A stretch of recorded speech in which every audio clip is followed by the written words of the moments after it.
other fruit productivity, corn is very higher than us. Plus, I think they have, if I recall what I read, irrigated land of something like 9 million hectares, while we have only 2 or 3 million. So yes, their productivity is high, plus they have more arable land, and somehow they don't have the typhoons that destroys most of our crop. I think 20 or 30% of our crop is destroyed every year. So the earnings of our ordinary farmer are much lower than theirs. So they just earn more because they have more output, and they already graduated into processing their agricultural products into canned goods and what have you. So their income, the chain, agricultural product chain is much more advanced, and therefore more income, and therefore ability to have better vehicles to support their businesses. I think that's more or less what it is. Thank you. Maybe.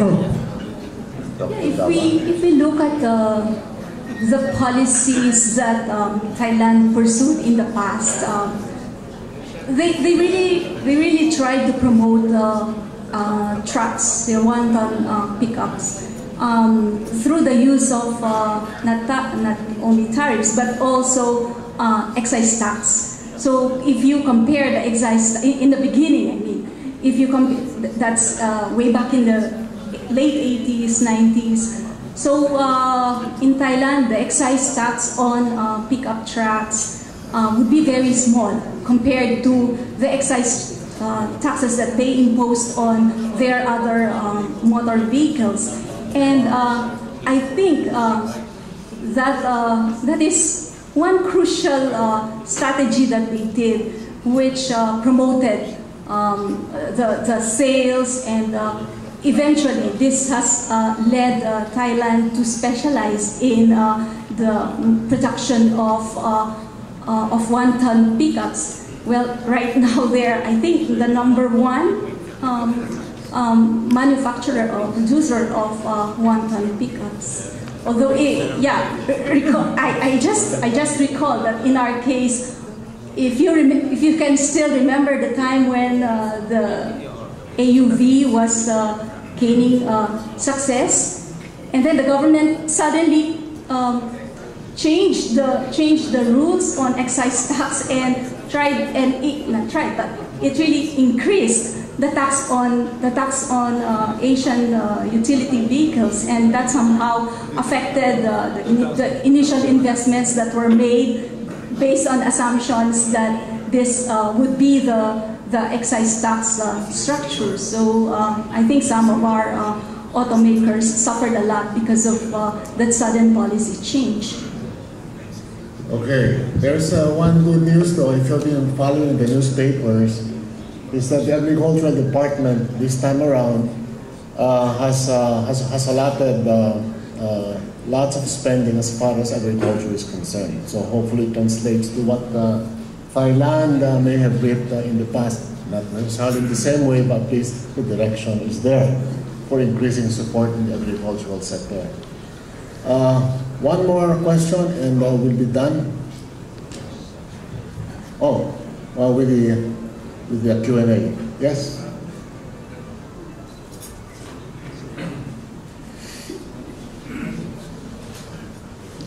Looks like you're giving Dr. Aldaba a hard time. So let me reverse the situation. Can we ask the lady from PESA? During the presentation of DG, he was saying about liberalization for automotive suppliers. Can you enlighten us? I was not listening, so I just like to get back to it. And the second was, if you can tell me, when will this be implemented? Thank you. Thank you, sir. Actually, the DG mentioned in her presentation that existing Filipino companies that are auto parts manufacturers can in fact go inside the zone and be registered with PESA and be granted the incentives for export enterprises because of on the condition that, #1, they should export at least 50% of their total production.